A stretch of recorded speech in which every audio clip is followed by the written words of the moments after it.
Hey, welcome back. Big Bend region of North Florida. It's a beautiful day. It's in the 80s. Hello to all my fellow veterans. I'm not a snob. I don't care what branch you served in. You served, and even though everybody in the country may fake it, I appreciate what you did. I know what you went through, and I know what the sacrifice is. That being said, today we're going to talk about the AR-15, uh, developed by the Armalite Company, at all places, believe it or not, California, in the mid to late 50s. Originally at 223 Remington. The Army liked it in tests. They were having issues with the M14 being fully uncontrollable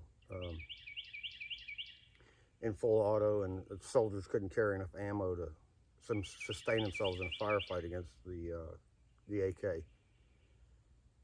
So, anyways, Armalite produced this. The Army liked it.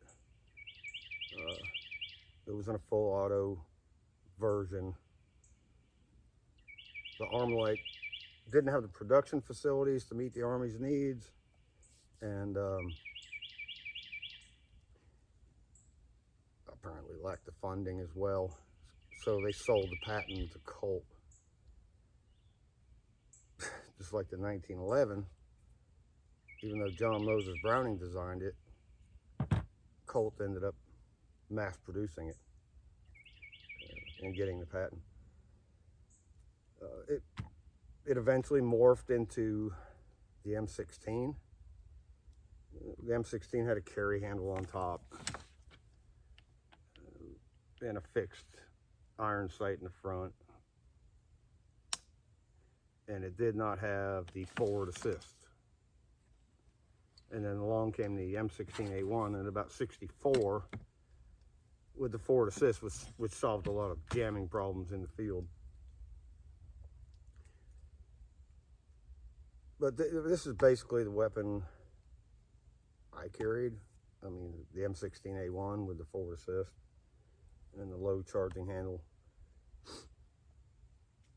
Excellent weapon. I mean, Army qualifying, you're shooting at 300, 250 yard, 150 yard targets with iron sights. It's pretty accurate. I mean, it's very little recoil, even under full auto. These are all later versions, of course, and they're all semi-automatic. These are AR-15s, or not M16s, military rifles. Fun to shoot.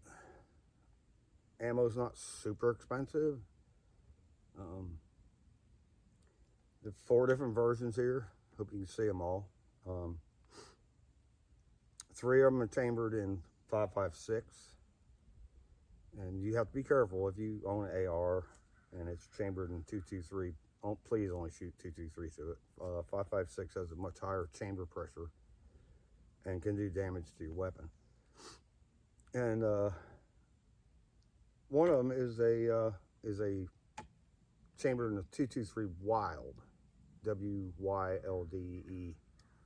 He's a gun engineer that developed a chamber that, although it's 223, can handle the chamber pressure of a 5.56. So all these can shoot a 5.56. And I have 223 in some, and I have 5.56 in others. Unfortunately, the iPhone mutes the sound, so you can't tell the difference. You probably won't be able to tell the difference, but there's a huge difference between the report, the sound of a 5.56 compared to a 223, even though the recoil is basically the same. They're all, we like the Sig Sauer red dot sight. I call it a battle scope. It's not really a scope. It doesn't zoom in, but once it's zeroed, wherever that red dot is where the round's going to hit. I have an old Bushmaster here. I don't know how old. But when it was still made in Maine, now they're out of Nevada. Imagine that, leaving a liberal state if you're a gun maker. Colt's still in Connecticut. I don't believe it. I think all the rest of them have moved. But anyways, it has a 3x9 scope. So, if I had to, I could reach out and touch somebody. Now, the reason we have four is my wife and I out here plinking around before the election, thinking the worst was going to happen. Found that these things get really, really hot after you pump a 30-round magazine through them rapidly, and we decided to have spares, for lack of a better word. But you know what? They're all really fun to shoot, and the one thing I'd like to say is we are totally safe as far as gun safety. We live in the middle of 40 acres. We have a 3-sided dirt berm,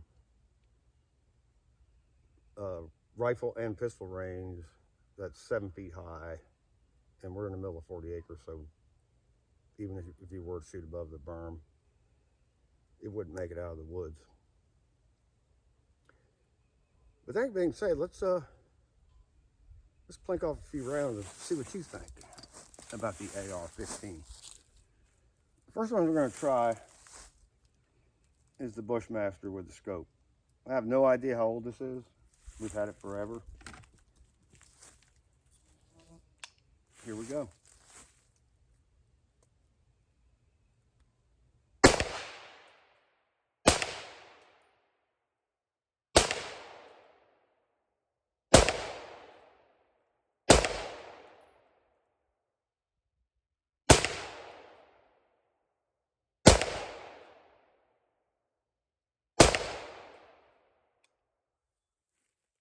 Not bad.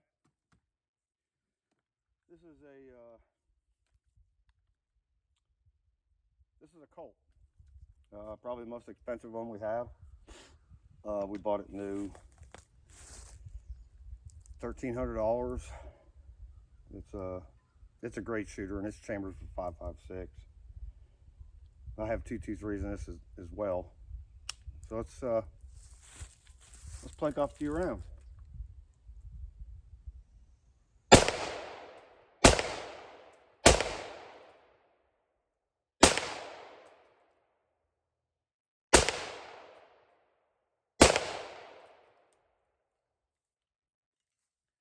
Fun rifle. This is my personal favorite. Carbine length, 16-inch barrel.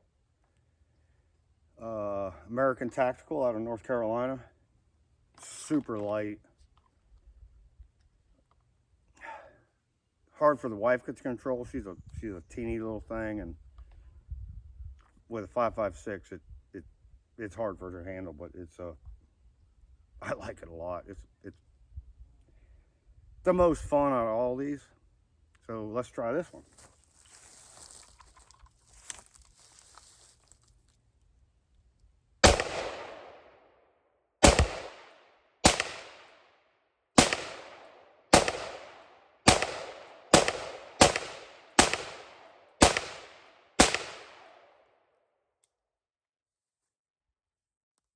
I know the iPhone mutes the sound, but there's a significant difference. That was 5.56 by 77, by the way, or 5.56 by 45, 77 grain. Huge difference in the sound, huge difference in the recoil, huge difference in the damage it does downrange. A lot of fun. And the last one is a Delta, Z Delta. They're out of Rutherford, North Carolina. We bought this new. It was like $700 range. It's got the long shroud. I mean, they're all basically the same. This is chambered in 5.56. Let's shoot this one.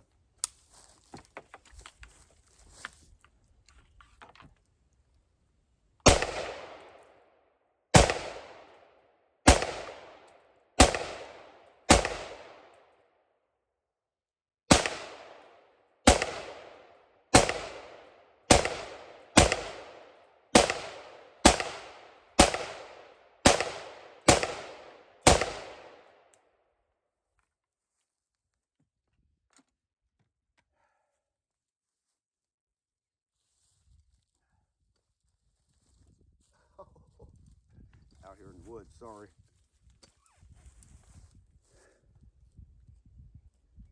Damn, they were a lot of fun. They were a lot of fun to shoot. Given the right scope, the right sights, they're super accurate. They're dependable. If the doo-doo hits the fan, which I hope it never does, I want these, and I want my M1A, my M14. Nobody could get to us. And that was the plan. Don't want to sound like a prepper or anything, but we Americans have to take control of our own lives, our own destiny. Don't let yourself be a victim. I'm sorry, that's all I have to say. By the way, I always carry this as a backup. My 1911, you guys know how much I love these.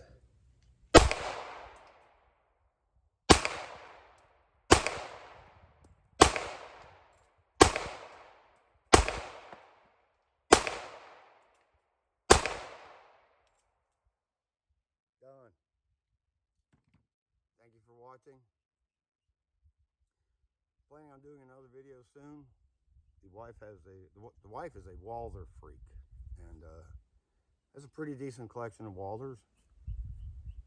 Some old, some new.